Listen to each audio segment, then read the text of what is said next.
Bienvenue à toutes et à tous. Aujourd'hui, on se penche sur les sources qui couvrent presque 2 siècles de guerre aux États-Unis, de 1754 à 1945.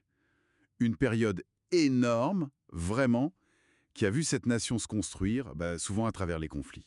Notre but, essayer d'y voir plus clair, de saisir comment ces guerres, depuis les forêts de l'Ohio jusqu'aux plages du Pacifique, comment elles ont façonné le pays. Alors, on commence par le début, les racines coloniales. Oui, la rivalité franco-britannique pour l'Amérique du Nord. Ça chauffe dans la vallée de l'Ohio. C'est ça, la guerre de 7 ans, qu'on appelle aussi French and Indian War. George Washington y fait ses premières armes d'ailleurs. Passant mal, à Fort Necessity si je me souviens bien. Exactement. Début difficile pour les Britanniques, mais ils finissent par l'emporter.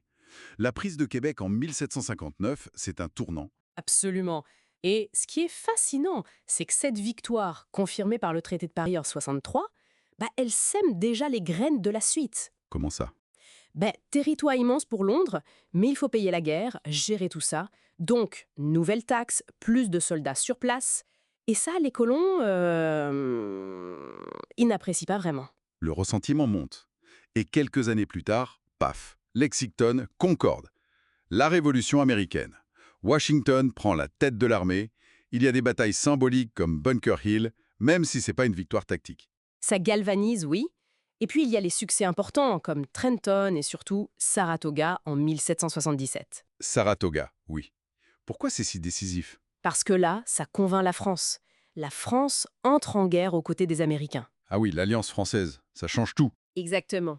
Et ça mène à Yorktown en 81, la capitulation britannique. Le traité de Paris de 83 signe l'indépendance. Mais bon, les ennuis sont pas finis. Quel genre d'ennui? Gérer les relations avec les nations amérindiennes, les Iroquois par exemple.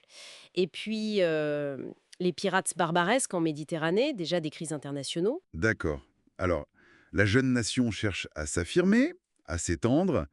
Début 19e, nouvelle tension avec la Grande-Bretagne. La guerre de 1812. Saisie de marins, soutien supposé aux Amérindiens. Oui, les causes sont multiples. L'invasion américaine du Canada, c'est un échec. Washington est incendié. Ouch.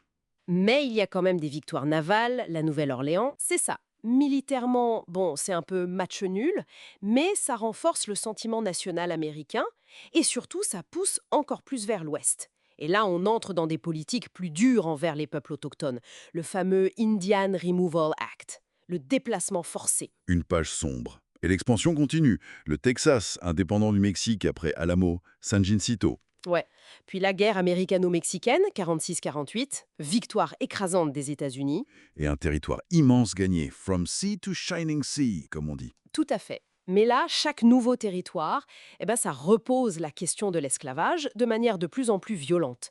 Le Bleeding Kansas, par exemple. Une sorte de répétition générale de la guerre civile.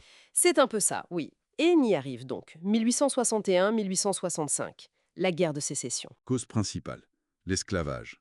La sécession du Sud après l'élection de Lincoln. Ça commence à Fort Sumter. Grant d'un côté, Lee de l'autre. Les grandes figures. Il y a deux tournants vraiment cruciaux. D'abord, Antietam, en 62. Sanguante et indécise, bon. Stratégiquement, oui. Mais ça permet à Lincoln de sortir la proclamation d'émancipation. Un acte politique énorme. Ça décourage l'Europe d'aider le Sud. D'accord. Et le deuxième? L'été 63. Les victoires jumelles. Gettysburg, qui arrête l'invasion du Nord, et Vicksburg, qui donne le contrôle du Mississippi à l'Union. La Confédération est coupée en deux. La fin est dure avec la marche de Sherman. Oui, la stratégie de la terre brûlée. Mais l'Union gagne. L'esclavage est aboli. Début de la reconstruction, une période très compliquée. Tout à fait. Et après ça, le regard des États-Unis se tourne vers l'extérieur. On passe sur les dernières guerres indiennes, la fermeture de la frontière. Et hop, 1898. La guerre hispano-américaine. Très courte. L'USS Maine à La Havane. C'est le déclencheur, oui. L'Espagne est balayée. Cuba, Porto Rico, Guam, les Philippines. D'un coup, les États-Unis deviennent une puissance mondiale, voire impériale. Exactement. Non sans mal d'ailleurs. Avec la guerre qui suit aux Philippines contre les indépendantistes, c'était très dur. Puis le XXe siècle, la Première Guerre mondiale. D'abord la neutralité. Mais bon, la gare sous-marine allemande, le Lusitania, le télégramme Zimmermann. Ce télégramme où l'Allemagne proposait une alliance au Mexique contre les États-Unis. C'est ça. Ça fait basculer l'opinion. Entrée en guerre en 1917.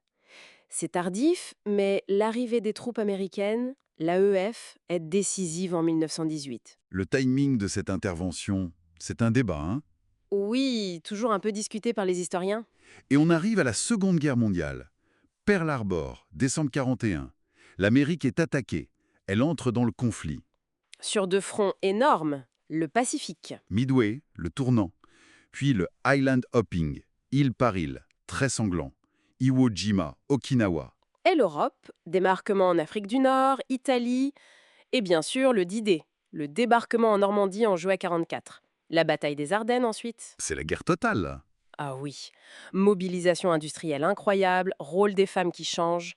Et puis la fin tragique, la décision d'utiliser l'arme atomique. Hiroshima, Nagasaki. Pour forcer la capitulation japonaise et éviter une invasion terrestre encore plus meurtrière. C'est l'argument. C'est l'argument principal avancé, oui. Une décision terrible. 1945, victoire alliée.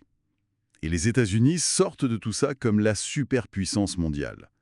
Alors si on regarde tout ça, de 1754 à 1945, quel est le fil rouge? Si on essaye de synthétiser, on voit une nation qui s'est construite, qui a défini ses frontières, son identité, sa place dans le monde, à travers une série quasi continue de conflits. De la lutte pour exister à la domination mondiale, chaque guerre a laissé une trace profonde, a redéfini les choses. C'est frappant, oui. Le conflit comme moteur de transformation, interne et externe. Souvent brutal, ce moteur. Tout à fait. Et ça nous laisse peut-être avec une dernière question pour la réflexion. Oui. Comment est-ce que cette longue histoire, souvent violente, de conflits, d'expansion, de projection de puissance, comment est-ce qu'elle peut nous éclairer aujourd'hui pour comprendre les enjeux actuels, le rôle des États-Unis dans le monde?